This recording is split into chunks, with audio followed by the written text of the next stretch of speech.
Bhaktivinoda Thakur. Krishna is the lover of Radha. He displays many amorous pastimes in the groves of Vrindavana. He is the lover of the cowherd maidens of Raja, the holder of the great hill named Govardhana, the beloved son of Mother Yashoda, and the delighter of the inhabitants of Raja. He wanders in the forest along the banks of the river Yamuna. Okay, so that's on page 19 of the book that's being passed around. So we'll start by singing this.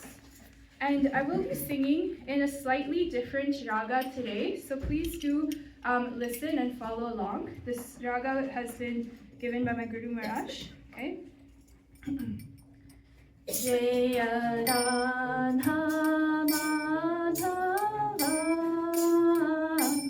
Jaya Kunda Bihari Jaya Radha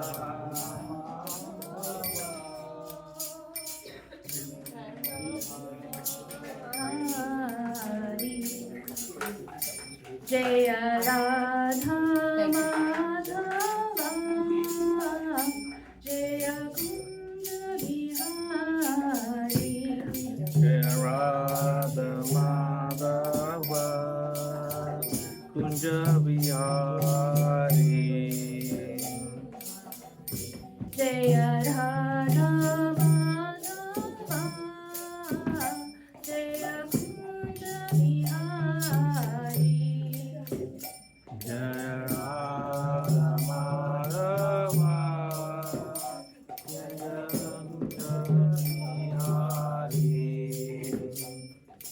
Kunja Bihari Gopi Jana Vallabha Jaya Girivaradari Gopi Jana Vallabha Jaya Girinadari Gopi Jana Vallabha Jaya Girivaradari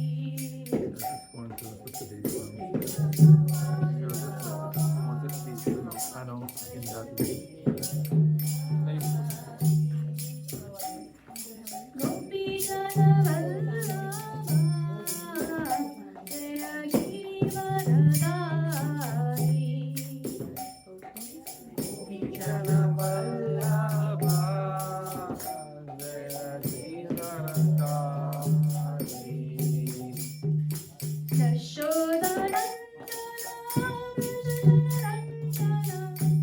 Yashodanandana Vrajanarandana Yashodanandana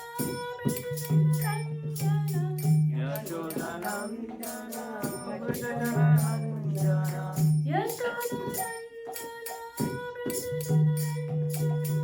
Yashodanandana Vrajanarandana Yamuna Tiravanachari Yamuna Tiravanachari Yamuna Tiravanachari Yamuna Tiravanachari Yamuna Tiravanachari Yamuna Tiravanachari Hare Krishna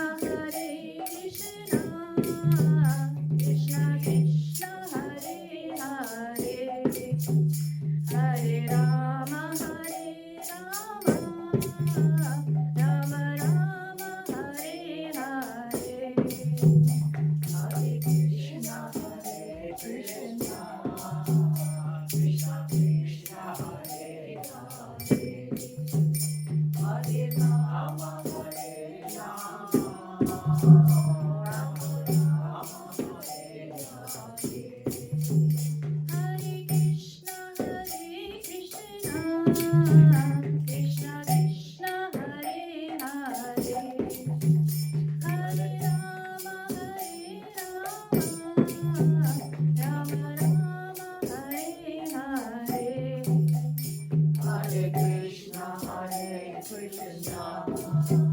Krishna Krishna Hare Hare Hare Rama Hare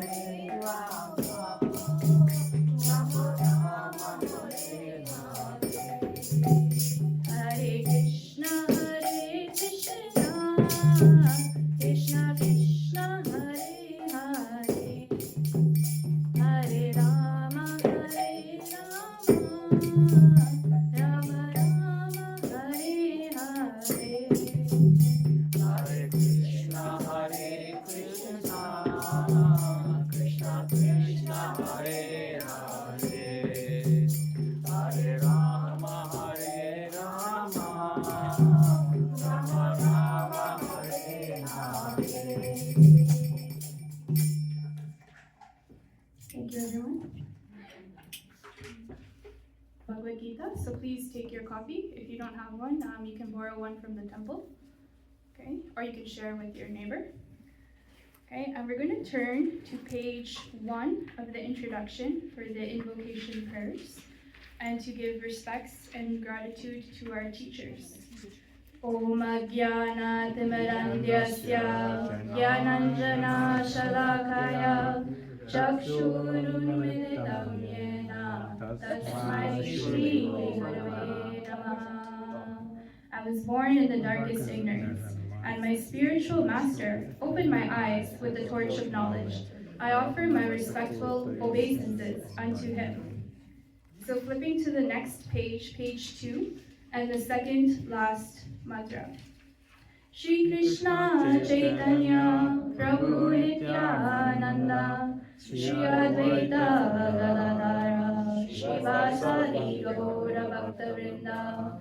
I offer my obeisances to Shri Krishna Chaitanya Prabhu Nityananda Shri Advaita Gadadara Shri Vas and all others in the line of devotion.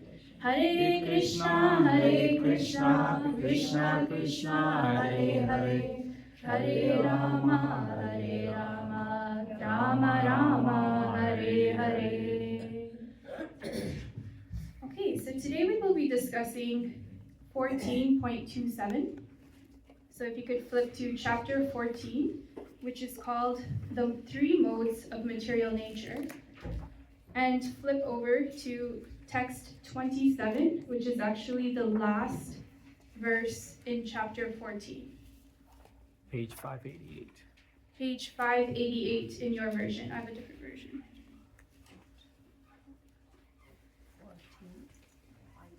So 14.27. Oh, thanks.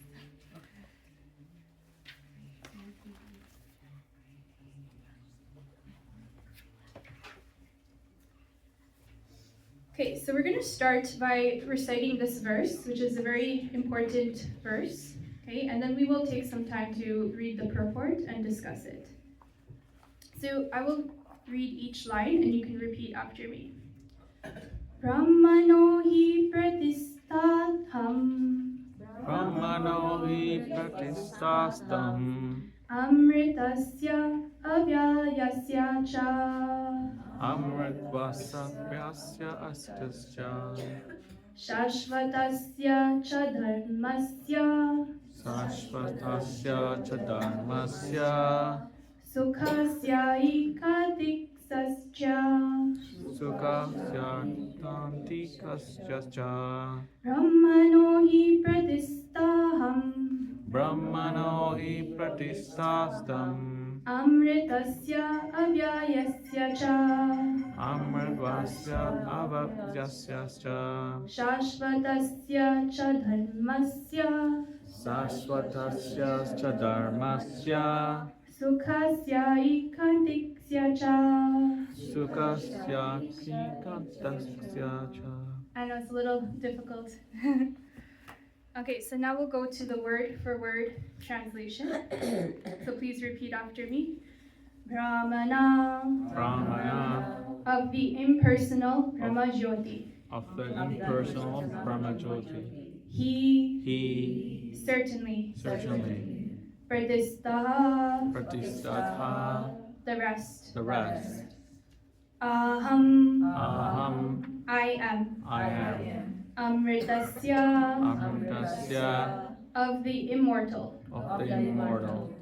Avyayasya, Avyasya of the imperishable. of the imperishable. Cha, Also Shashvatasya, Sasvatasya of the eternal. of the eternal.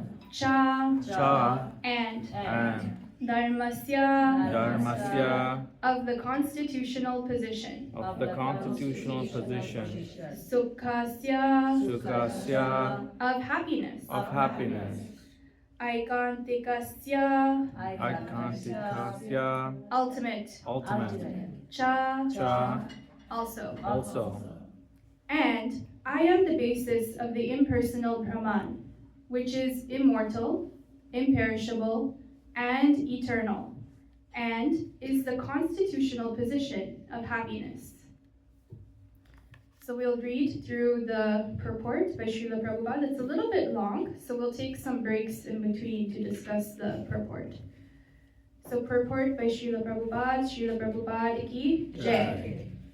The constitution of Brahman is immortality, imperishability, eternity, and happiness. Brahman is the beginning of transcendental realization. Paramatma, the supersoul, is the middle, the second stage in transcendental realization, and the Supreme Personality of Godhead is the ultimate realization of the absolute truth. Therefore, both Paramatma and the impersonal Brahman are within the Supreme Person. It is explained in the 7th chapter that material nature is the manifestation of the inferior energy of the Supreme Lord. The Lord impregnates the inferior material nature with fragments of the superior nature, and that is the spiritual touch in the material nature. When a living entity conditioned by this material nature begins the cultivation of spiritual knowledge, he elevates himself from the position of material existence and gradually rises up to the Brahman conception of the Supreme. This attainment of the Brahman conception of life is the first stage in self-realization. At this stage, the Brahman realized person is transcendental to the material position, but he is not actually perfect in Brahman realization. If he wants, he can continue to stay in the Brahman position and then gradually rise up to the Paramatma realization, and then to the realization of the Supreme Personality of Godhead. There are many examples of this in Vedic literature. Okay, so before we go into the examples, we're just going to pause here because a lot of different concepts were discussed. First of all, can anybody tell me who is speaking this verse in the Bhagavad Gita? Krishna. Yes, correct.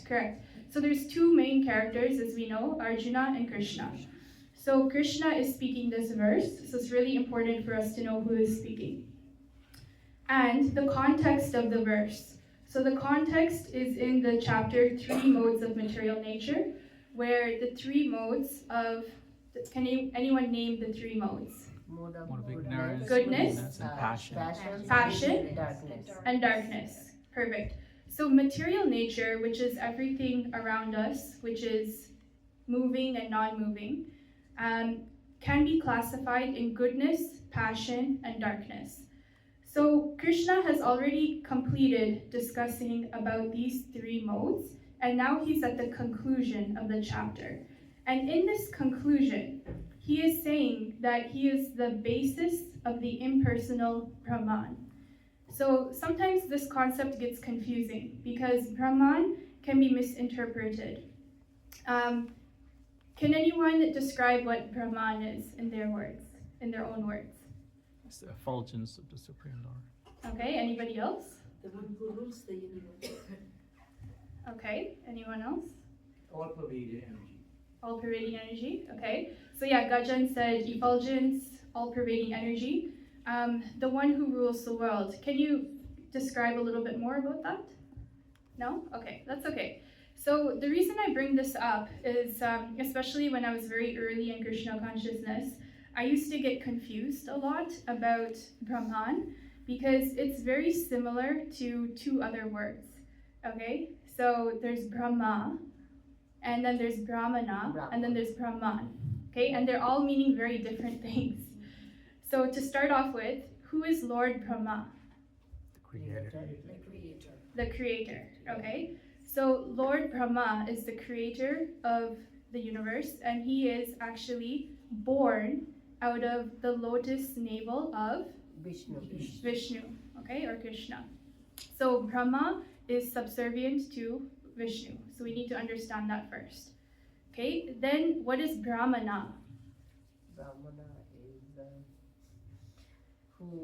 who knows about Vedic knowledge. Brahma.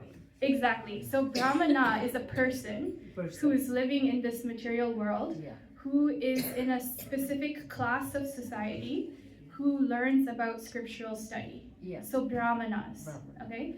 But here we're talking about Brahman. So it's Brahma with an N, Brahman.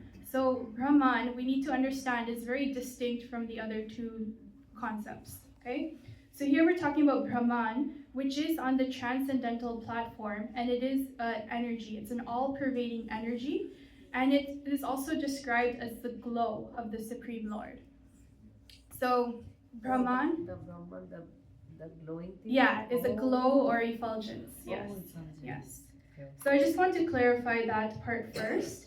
And I also want to clarify that here Krishna, who is speaking, is saying that he's the basis of the impersonal Brahman.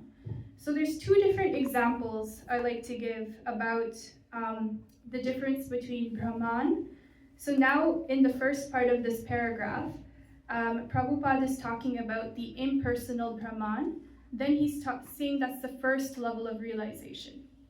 So if we take the whole field of knowledge, there are so many different types of material knowledge. So you can go to any type of university, you can go to a college, and you can learn different fields of knowledge in the university. But those are all primarily material knowledge.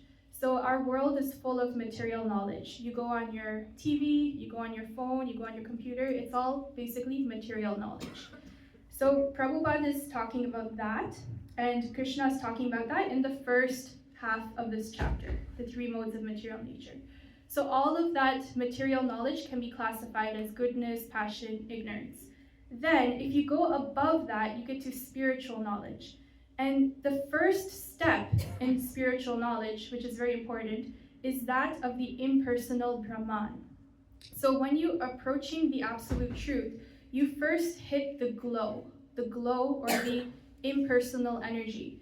But what's very important to understand is that we should not stop there. We should go further.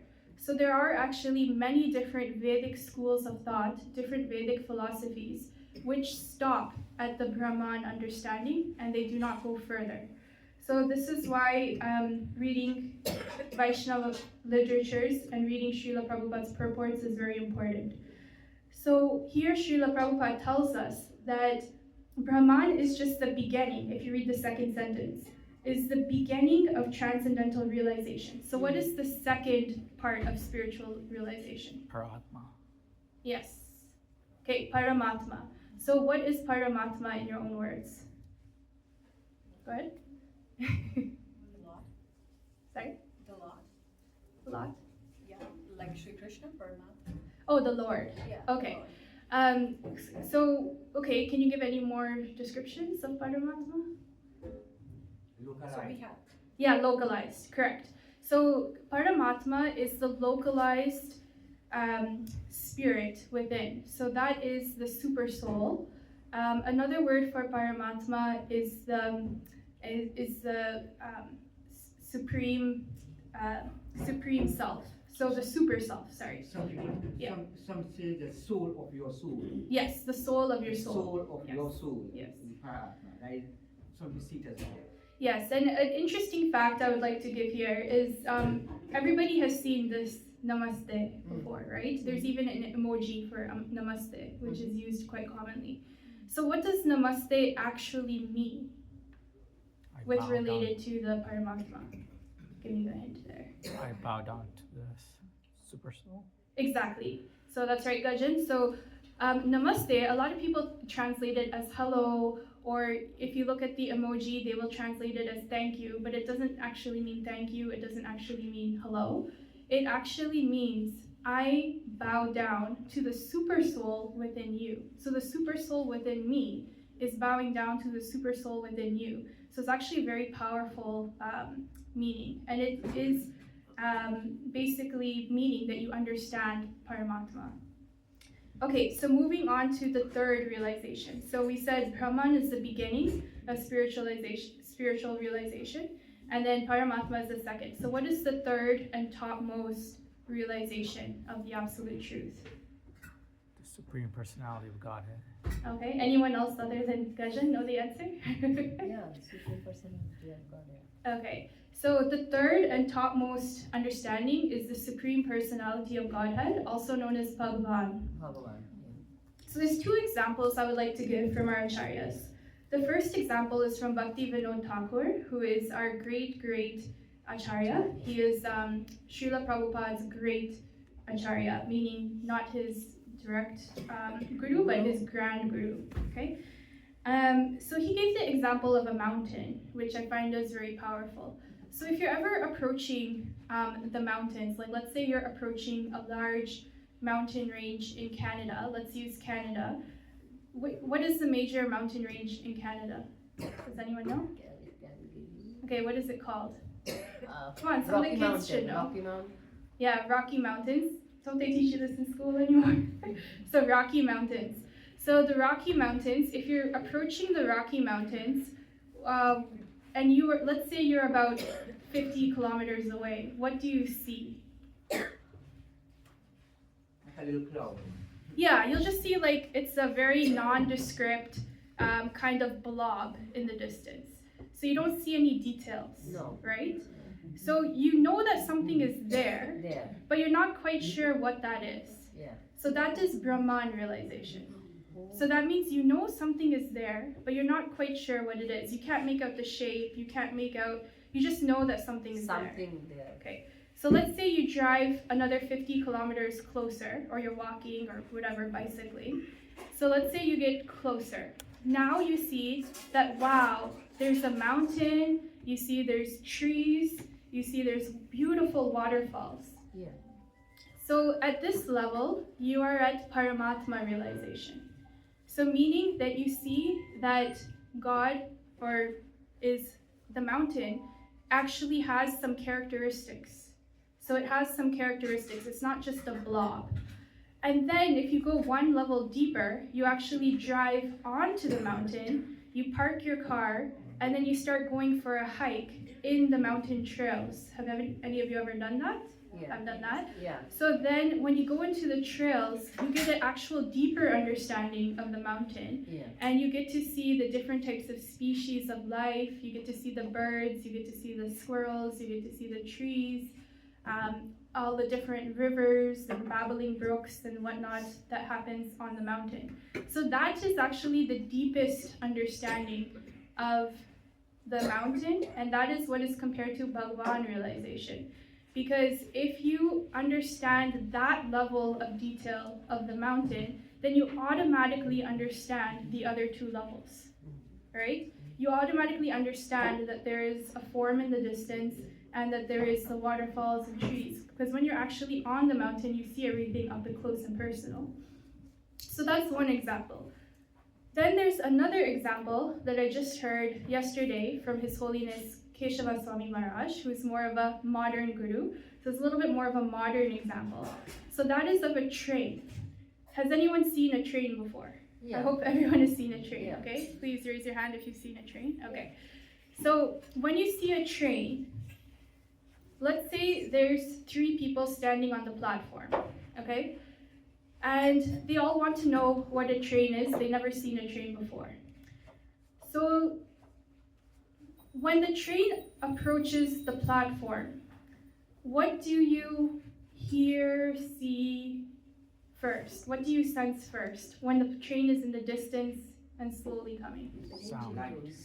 Sound, yes. Sound. You'll definitely hear some sound. And we see the You might see air, the light. lights or Yes. air coming from Air, yeah, you might see some smoke coming. Smoke. Especially if it's an old-fashioned steam engine, you might see Yeah. a lot of smoke coming out Smoke from coming the... out. Right. So the first person at the platform, they saw the energy of the train, right? So this is like Brahman realization. You're just seeing the energy, you're seeing the sound, you're seeing the light, you're seeing the smoke. Mm-hmm. So he just saw that from a distance and he said, okay, I know what a train is, and he left. Okay? So then the second person actually waited for the train to come all the way to the station. And then he saw that the train had carriages, the train was painted a certain color from the outside, and the train had different numbers and it had a different destination written on it. So that second person had a deeper understanding. But then he said, okay, I know what a train is, and he left. So that person had, for example, Paramatma realization. Because he understood the sound, the energy, and he also understood the localized aspect because he saw it up close and personal. And then the third person actually waited for the train passengers to deboard. Okay? So then he saw, okay, what type of people are coming off this train? And then he got an even deeper understanding of the train because he got to see the people coming off.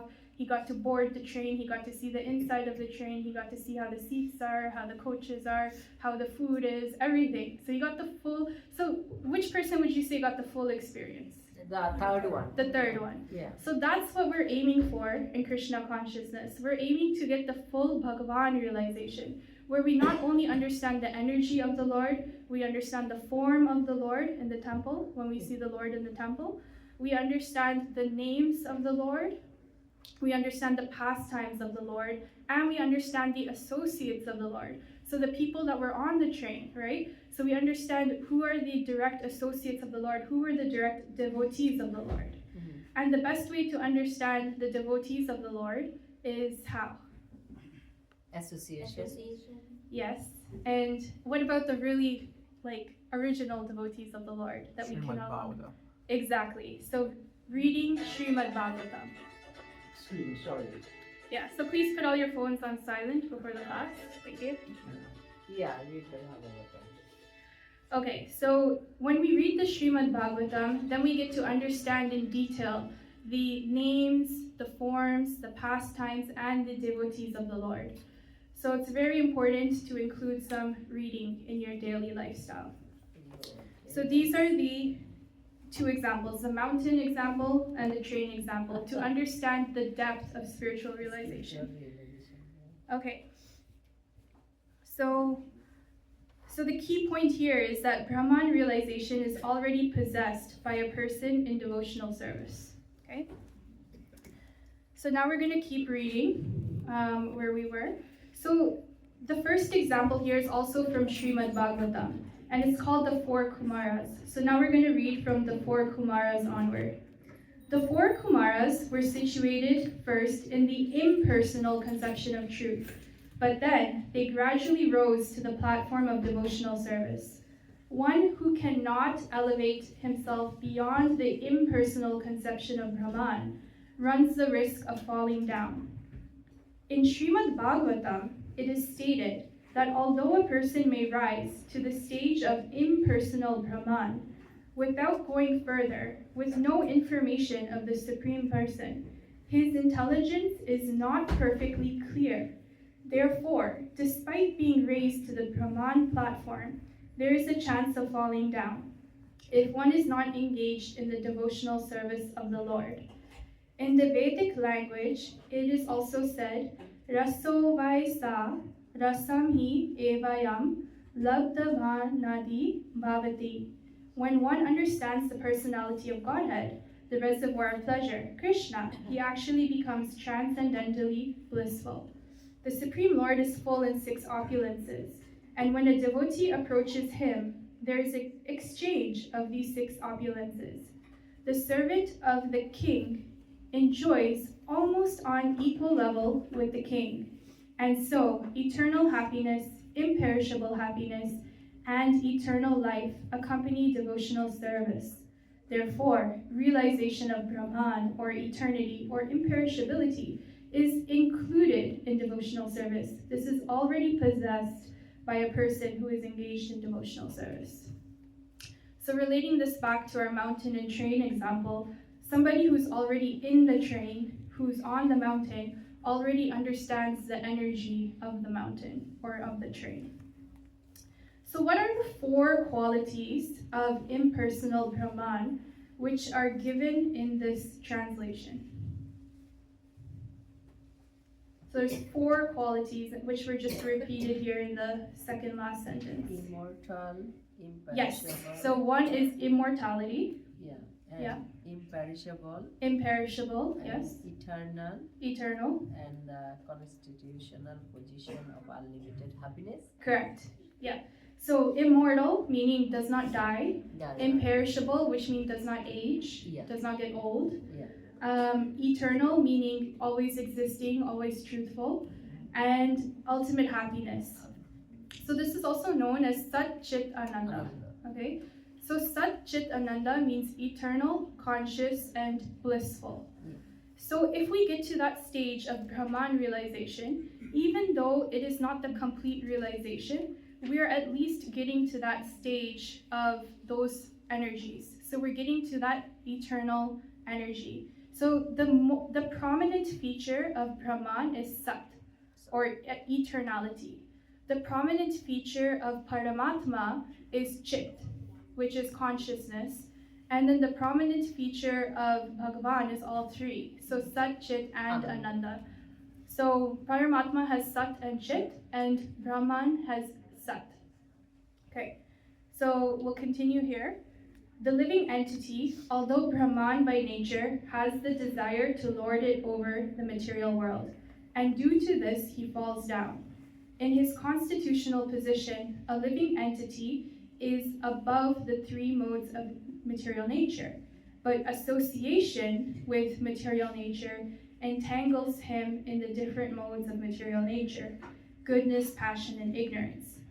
Due to the association of these 3 modes, his desire to dominate the material world is there. By engagement in devotional service, in full Krishna consciousness, he is immediately situated in the transcendental position, and his unlawful desire to control material nature is removed. Therefore, the process of devotional service, beginning with hearing, chanting, remembering the prescribed 9 methods for realizing devotional service, should be practiced in the association of devotees. Gradually, by such association, by the influence of the spiritual master, one's material desire to dominate is removed, and one becomes firmly situated in the Lord's transcendental loving service. This method is prescribed from the 22nd to the last verse of this chapter. Devotional service to the Lord is very simple, so here's some practical tips. One should always engage in the service of the Lord, should eat the remnants of food stuff offered to the deity, also known as prasadam, smell the flowers offered to the lotus feet of the Lord, see the places where the Lord has had his transcendental pastimes, so yatra, read of the different activities of the Lord in Srimad Bhagavatam, his reciprocation of love with his devotees, chant always the transcendental vibration, Hare Krishna, Krishna Krishna, Hare Hare, Hare Rama, Rama Rama, Hare Hare, and observe the fasting days, Ekadashi, commemorating the appearances and disappearances of the Lord by his devotees. By following such a process, one becomes completely detached from all material activities.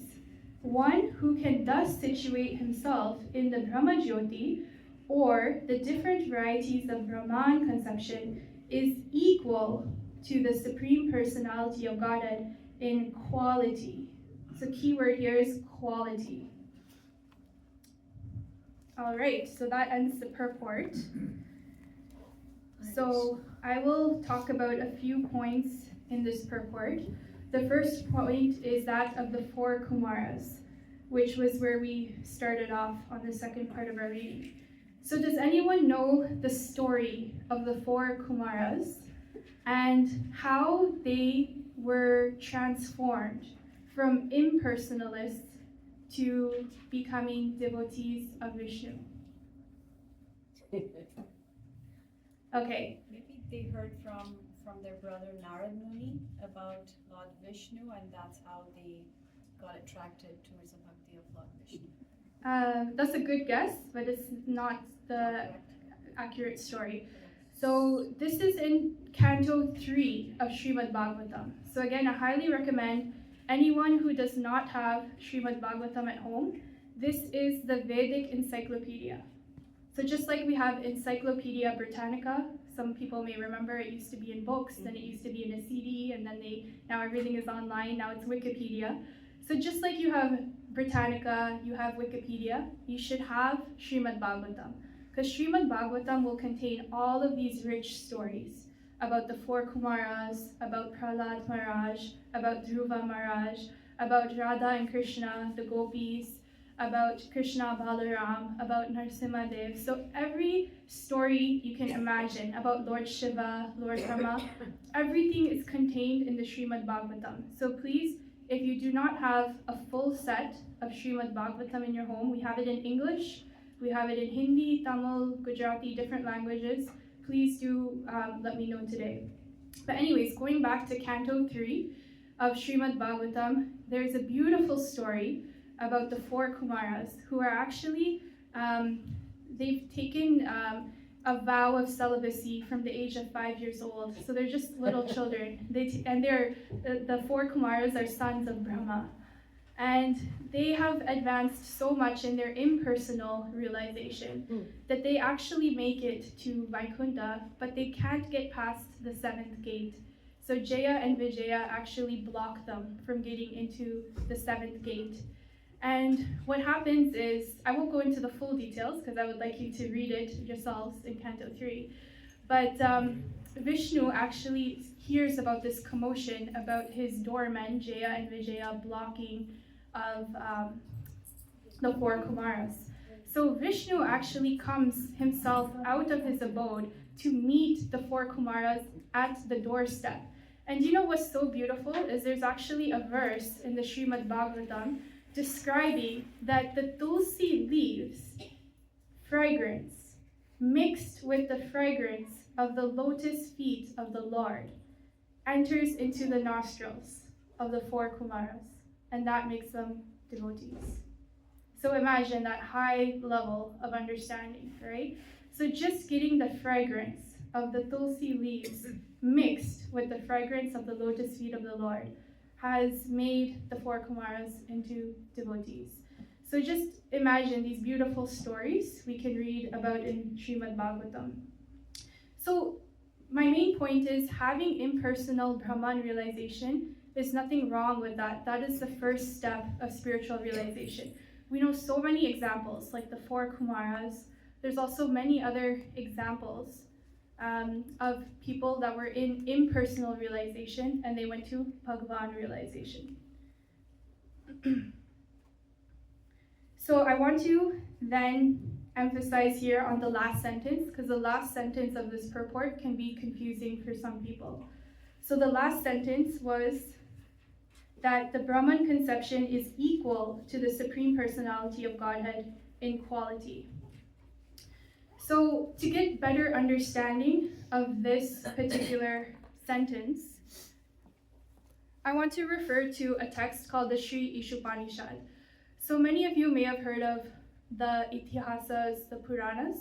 There's actually something called Ishupanishad, which is part of the 108 Upanishads. So Upanishads are very important instructive texts, and in Gaudiya Vaishnava and Vaishnavism in general, Ishupanishad is considered the topmost Upanishad. It's a very small book and it contains 18 mantras, and highly recommended to keep in your home because these 18 mantras are very powerful and they can be read in times of grief, like in funerals generally. Ishupanishad is read. Okay, so we're gonna look at mantra 15. I know you don't have a copy with you right now, but I'm just going to read the English translation to help give context here. So mantra 15 is, O my Lord, sustainer of all that lives, your real face is covered by your dazzling effulgence. Kindly remove that covering and exhibit yourself to your pure devotee. So it's explained here that in the purport, In the purport for this mantra, it's actually referring back to Bhagavad Gita 14.27. So there's a link here, okay? So it says in Bhagavad Gita 14.27, the Lord explains his personal rays, Brahma Jyoti, the dazzling effulgence of his personal form in this way. So, my main point here is even though we are equal in quality, so our energy, our spirit soul is equal in quality to the super soul. But still, as a Vaishnava devotee, we're praying to the Lord to remove this Brahma Jyoti effulgence. Why do we want to pray to the Lord to remove this effulgence? Does anyone have any guesses? To have a relationship with the Lord. Okay, anyone else other than Gajan? Because Gajan is very knowledgeable. Does anyone else know why we pray for the Lord to remove this Brahman effulgence? Because we just talked about how important the Brahman effulgence is. Okay, so I'll give you an example. If you are sleeping and somebody suddenly turns on, let's say you're sleeping and the room is completely pitch black. And I'm sure everyone has had this experience. So the room is black and somebody immediately turns on the lights. Has this ever happened to anyone? Yeah, Okay, this must have happened to everyone. So what happens in that moment? we get scared or we just, You get blinded, Yeah. right? You get blinded. Like, what can you see? we can't see anything. Exactly. So that's the point. Yeah, Is that when you're in the darkness and somebody immediately turns on the light, you can't see the door, you can't see No, not your even. hand in front of you, you can't even see who the person is who turned on the light, right? So this is why the prayer is to remove the effulgence, then we can see. because then we can actually see Bhagavan. see the true Lord and we can have a relationship with Relationship Bhagavan. So with going back to what Gajan said, is to have a relationship with the Lord. We actually pray to remove that effulgence. So another thing I want to mention, because a lot of people do ask about different Vedic philosophies.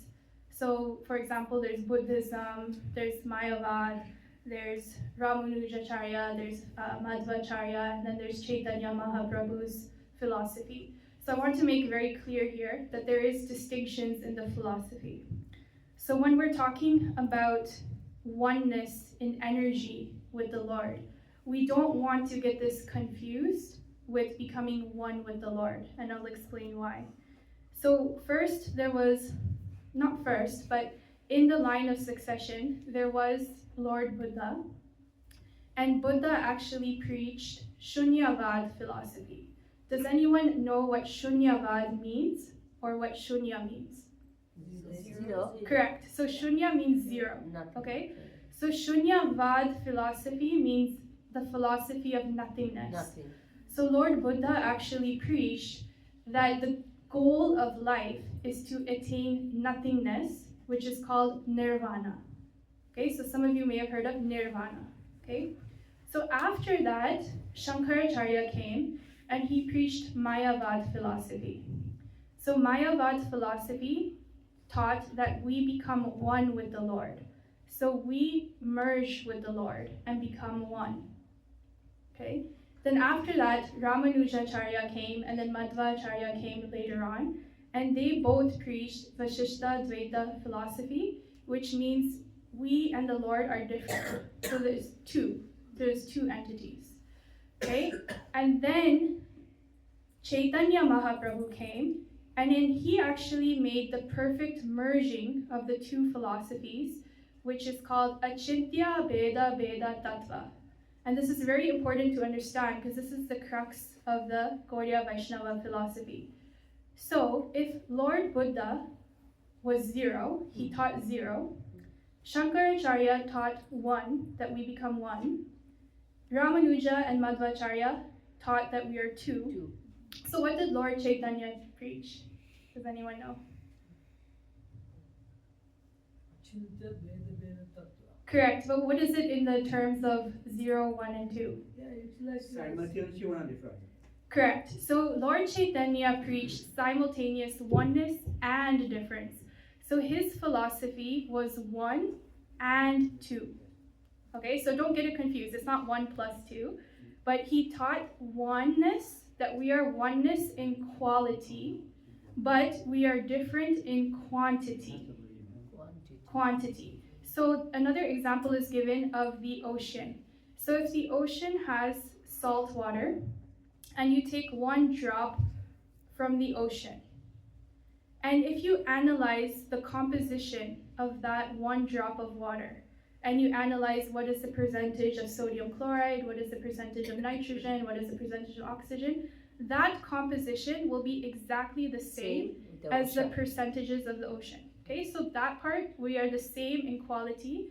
Our spirit is Sat Chit Ananda, and the super soul or the Lord is also Sat Chit Ananda.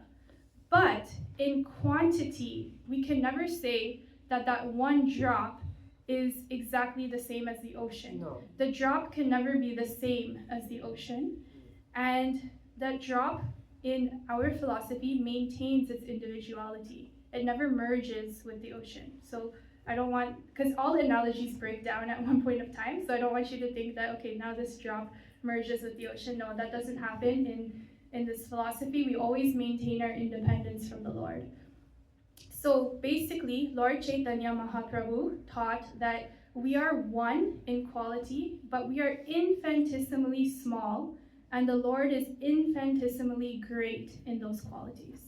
So that importance is different because we may encounter people from different Vedic schools of thought, and even more than 90% of people that follow Vedic philosophies are following Mayavad philosophy, so it's very important that we distinguish ourselves from that. So I know we're getting to the end of class, so I want to leave everyone with 3 main takeaways today. So the 3 main takeaways are how we can situate ourselves on the spiritual platform. And they all start with S. So number 1 is Sangha. Does anyone know what Sangha means? At least one person should know. Okay, so Sangha means associating with who? Devotees. So associate with like-minded individuals. Okay, even within devotees, you may have some people that are not like-minded. So it's important to associate with like-minded individuals who have similar interests. So if your interests are about reading philosophy, try to find people that are also reading philosophy, because then you will increase in your knowledge. If you like making flower gardens, associate with people that also make flower gardens, because you will learn faster that way than associating with somebody who doesn't do that, right? Okay, number 2 is Swadaya. Does anyone know what Swadaya means? Swadaya means scriptural study, okay? So number 1, association. Number 2, scriptural study. So if you want to advance in realization, it's not only about coming to the temple, it's also about having a reading program, okay? There's so much information to read. There's Bhagavad Gita, there's Srimad Bhagavatam, there's Ishupanishad, there's Brahma Samhita, there's Chaitanya Charitamrita. It will take a whole lifetime to read this. So unless you take some discipline, and you take at least 5 minutes in a day, even if you read just 1 verse, just read 1 verse in a day. That will help improve your progression toward spiritual realization. And once you make that commitment to reading that 1 verse, don't go back on it. So it's just like chanting your Japamala. If you make a commitment to chant even 1 round, you don't go back. You always continue with the 1 round, or you go further and you chant 2, 3, 4. So same with reading 1 verse a day. Once you make that commitment, read 1 verse, then maybe you can go to 2, you can go to 3, and that way you make progress. And then number 1, which is Sangha, association, that will help you in your progress, because if you have questions, you ask the people that are also inclined in philosophy. Then number 3 is sadhana. What does sadhana mean? Practice. So specifically spiritual practice. So number 3, this is your backbone, your spiritual practice. And what is included in spiritual practice? Prabhupada gave some examples in the last paragraph. So it means always eating prasadam, right? Eating a prasadam full diet. So eating food which has been offered to the Lord. It means observing fasting on certain days if possible, and also chanting the Mahamantra. So this is your sadhana. So if you can remember these three things from today's class, which is Sangha, Sangha, Swadhyaya, which is scriptural study, and and sadhana.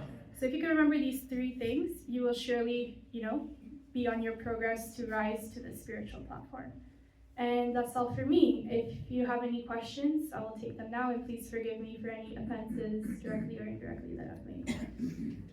So any questions from today's class, or reflections, or anything you will take home with you? Hopefully some of you take home some books. This book is available at the back, and the Bhagavad Gita, of course, is available, and also the Srimad Bhagavatam is available as well.